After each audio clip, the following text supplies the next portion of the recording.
You gotta say you're positive in such a negative world.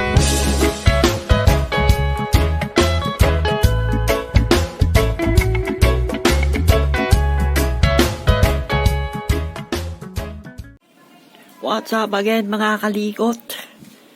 Babalik, Pakalikot Works. So, may bago akong kinakalikot na naman dito.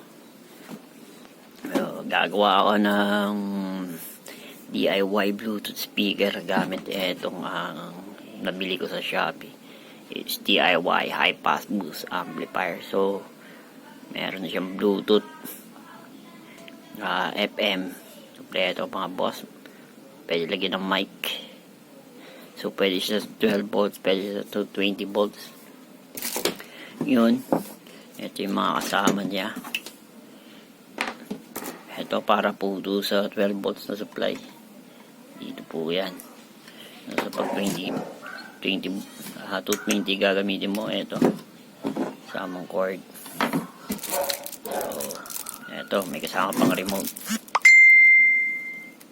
Pwede mag-mode ng Bluetooth, line in, FM. Po, pipili niyo po yan dyan. So, ngayon,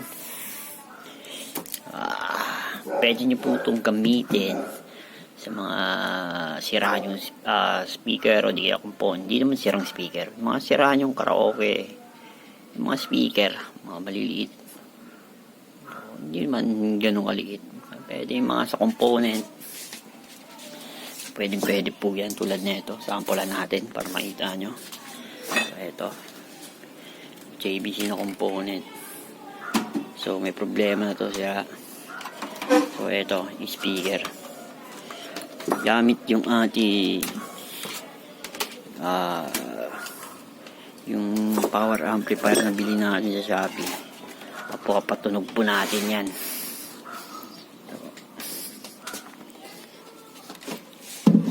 Natin. Okay. So, madali lang po itong mga kalikot. Kayang-kanya po yung DIY ito. So, eto lang naman. Yung para sa speaker, 2 channel. So, try kabit natin dito. Splice. Ayan lang. Wala akong tagahawak. Pause muna natin. Kabit ko lang. So, yung mga kalikot, tap ko na yung wire ng speaker. Ito po yung speaker, JBC. Galing component. Then, sorry. Saksak na natin. Sinalpa ko na yung plug. Okay. Sa pag-plug. Power on natin. The Bluetooth device is ready to pair. So, ayun mga kalikot. Narinig nyo naman yung boses niya. Pwede po siyang FM. FM tuner. Yun, FM. So, ito po kasi yung antenna. I'll buy your BTS tickets on your online concert. Pwede ba sabihin? Pwede rin po siya. Line in. Line in. Yung so, gagamit ka ng jack. Dito po yung salpakan. Left, right. Meron rin dito yung 3.5 mm. Yan dito. So, ngayon test natin yung Bluetooth niya. The Bluetooth device is ready to pair. Okay. Check natin. Teka, pause ko muna. Kukunin ko sa Bluetooth. Wala akong mga kalikot. Sorry. Hindi natin mapiplay. Wala akong extra cellphone na para pang connect ng Bluetooth. Pero napakaganda ng tunog nyo mga kalikot. Siyempre maganda yung speaker eh. JBC sa mga component. Pwede nyo po gamitin yan. So, sa mga siraan ng board ng mga stereo nyo, buo yung speaker, pwede nyo po siyang gamitin to. So, sa Shopee, $398 lang po to mga kalikot. Meron din po isang klase nito, yung walang mic. Mas mura siya ng konti. Wala siyang mic pero ganun pa rin yung itsura niya. Wala siyang salpakan ng mic. So ito kasi mas pinili ko. So baka pwede natin magamit pag bibidyo, okay? So, yung mga kalikot, no? Testing na lang natin mamaya kung may pang Bluetooth na akong cellphone. So, pero maganda yung tunog niya dahil maganda yung speaker eh. Pwede yung sa mga karaoke nyo, kung buhay pa yung mga karaoke nyo, tapos buo yung speaker. Pwede po yan. Salpak nyo lang po yan dyan. Gagawa nyo ng paraan. Kahit yung sa yung sa component. Putasan nyo lang ibabaw, salpak. Kasya lang to. Sasalpak nyo lang yan. So ngayon sa aking mga kalikot, meron kasi ako rito. Ayan. Gumawa ko ng speaker. Hindi re-retasong plywood galing dyan sa kapitbahay. Actually sa cabinet yan na hindi na ginamit. Na pinutol. Ginawa ko na lang speaker. Yan. Ginawa kong box. Tapos meron kasi binigay rito sa aking speaker. Diyan yung kapitbahay, 200 watts. So, ito mga kalikot. Yan. So, dalawa po yan. Yan. Minasilyahan ko muna itong box. Tapos di na siya pipin. Lalagyan ko na lang ng wallpaper. Para di na gaano magastos. Pero syempre, kung sa inyo gusto nyo maganda, gawa kayo ng box. Sa akin, kaya na muna saka wala akong time. Medyo busy. Sinaglit ko lang gawan yan. So ngayon, assembling ko muna. Papakita ko sa inyo bago ko to pagandahin. Testing natin kung maganda ba tunog. Few moments later. So, yan na nga itsura ngayon mga kalikot.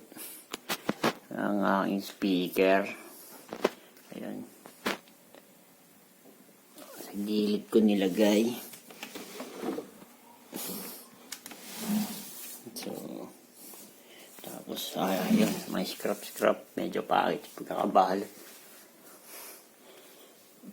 Wallpaper lang. Ayan, testing natin. So, naka-Bluetooth na siya. Naka-connect na sa Bluetooth. Take ko ngayon.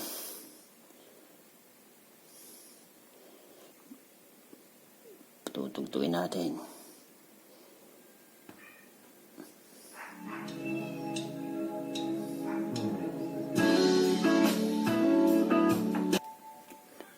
So, yun lang makalikat baka yung music. Pero maganda yung tunog niya. Copyright issue. Hanap tayo mga ibang music na walang copyright issue.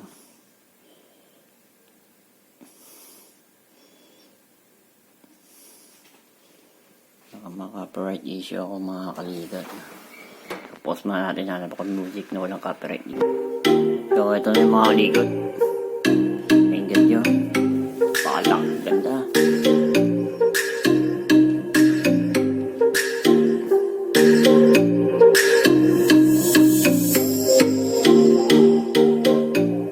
Ganda ng tunog. Maganda yung speaker.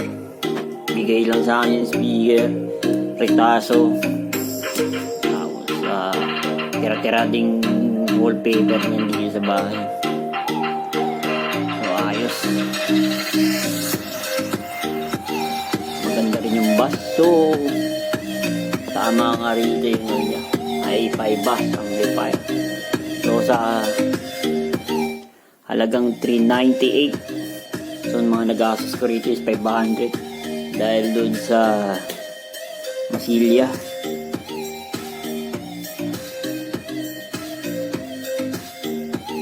Yun lang nag-asos ko dyan. So, ito mga screw ko na lang naman yan.